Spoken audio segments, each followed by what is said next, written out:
जय हिंद फ्रेंड्स। मैं नीतू शर्मा आप सभी का अपने इस वीडियो में स्वागत करती हूँ। बच्चों, आज की कक्षा में विष्णु खरे जी द्वारा रचित कविता जिसका शीर्षक है एक कम, इस कविता की सप्रसंग व्याख्या पढ़ेंगे। इस कविता को पढ़ने से पहले इस कविता के बारे में संक्षिप्त रूप से हम जानकारी प्राप्त कर लेते हैं। इस कविता के माध्यम से कवि ने स्वतंत्रोत्तर भारत या भारतीय समाज में प्रचलित यह जो जीवन शैली है उस जीवन शैली को रेखांकित किया है। वह कहता है कि आजादी हासिल करने के बाद कुछ भी वैसा नहीं है जैसा कि स्वतंत्रता सेनानियों ने कल्पना की थी। उनकी कल्पना थी कि स्वतंत्रता के बाद सभी सुखी होंगे, सभी संपन्न होंगे, समानता होगी, ऊंच नीच का, अमीर गरीबी का किसी भी प्रकार का भेदभाव नहीं होगा। लेकिन यहाँ तो स्थिति बिल्कुल विपरीत है। यहाँ अमीर अमीर होने के लिए लोगों के साथ धोखाधड़ी कर रहा है, लोगों का शोषण करता है, छल कपट, अलग अलग रास्ते अपनाकर लोगों को ठग करके वह प्रभुत्व संपन्न और अमीर बनता जा रहा है। जो ईमानदार है वह बेबस, लाचार और गरीबी से जूझने वाला है।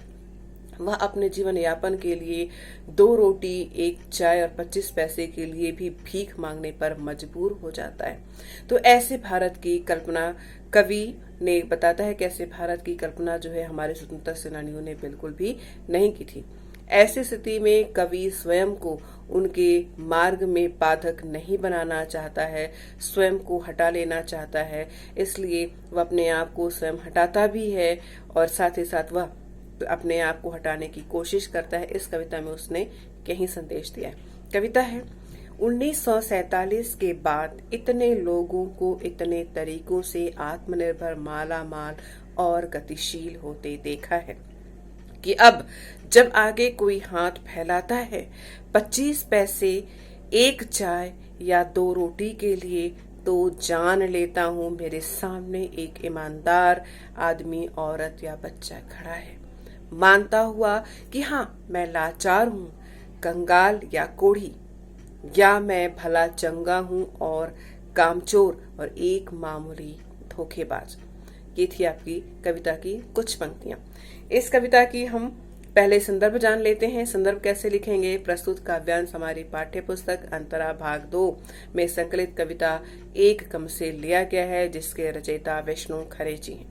ठीक है। इसके बाद जब हम प्रसंग लिखेंगे तो उस प्रसंग में लिखेंगे कि इस कविता में स्वतंत्र भारतीय समाज में प्रचलित हो रही जीवन शैली को कवि ने रेखांकित करते हुए बताया है कि आज ईमानदार लोगों की स्थिति खराब क्यों हो रही है।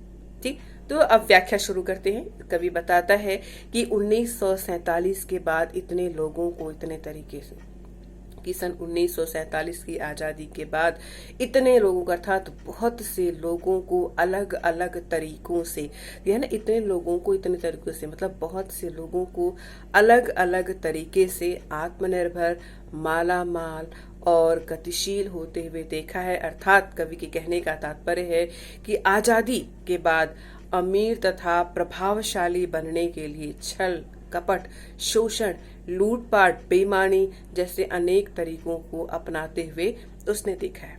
वह आगे बताता है कि अब जब आगे कोई हाथ फैलाता है, कि जब कवि के सामने कोई हाथ फैलाता है किस चीज के लिए? 25 पैसे के लिए, 1 चाय के लिए या फिर 2 रोटी के लिए, तो कवि कहता है कि मैं एकदम से समझ जाता हूं कि उसके सामने कोई ईमानदार है ना आदमी, औरत या फिर बच्चा खड़ा है। कहने का कवि का तात्पर्य दूसरे शब्दों में कि ईमानदारी से जीवन निर्वाह करने के लिए ऐसे लोगों को भीख मांगने के लिए विवश होना पड़ता है।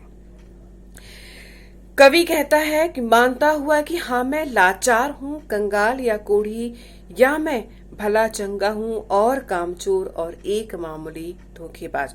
आगे कवि कहता है कि वह अपने आप को, स्वयं को बेबस, लाचार मानता है और साथ ही साथ कहता है कि मैं कंगाल हूँ या फिर कोढ़ी भी हूँ। वह अपने आप को बेबस, लाचार, कंगाल और कोढ़ी मानता है। ऐसा वह इसलिए मानता है क्योंकि वह ऐसे ईमानदार, संवेदनशील लोगों की कोई सहायता नहीं कर सकता है। वह स्वयं को देखिए, या फिर मैं भला चंगा हूँ और कामचोर हूँ, वह स्वयं को कामचोर तथा मामूली धोखेबाज भी मानता है। जो उन लोगों से तात्पर्य है ईमानदार, जो संवेदनशील लोग हैं। तो कवि कहता है कि उन लोगों में मैं शामिल नहीं हो सका। चाहे वो स्वस्थ ही क्यों न हो, भले ही वो स्वस्थ है। कवि मानता है कि ईमानदार और परिश्रमी लोगों को शोषकों और धोखेबाजों का कोप भाजन बनना पड़ता है, क्योंकि ईमानदार और श्रमजीवी उनके राह में बाधा बने हुए। इस प्रकार से हमने इस कविता की व्याख्या पढ़ी। विशेष है, साहित्यिक खड़ी बोली है, पूरी कविता मुक्त छंद में है, हाथ फैलाना जैसे सशक्त मुहावरे का प्रयोग हुआ है। कवि ने आजादी के बाद की जो जीवन की दशा है, तो उस जीवन की दशा का यथार्थपरक चित्रण इस कविता में किया हुआ है। आज के लिए सिर्फ इतना ही। धन्यवाद।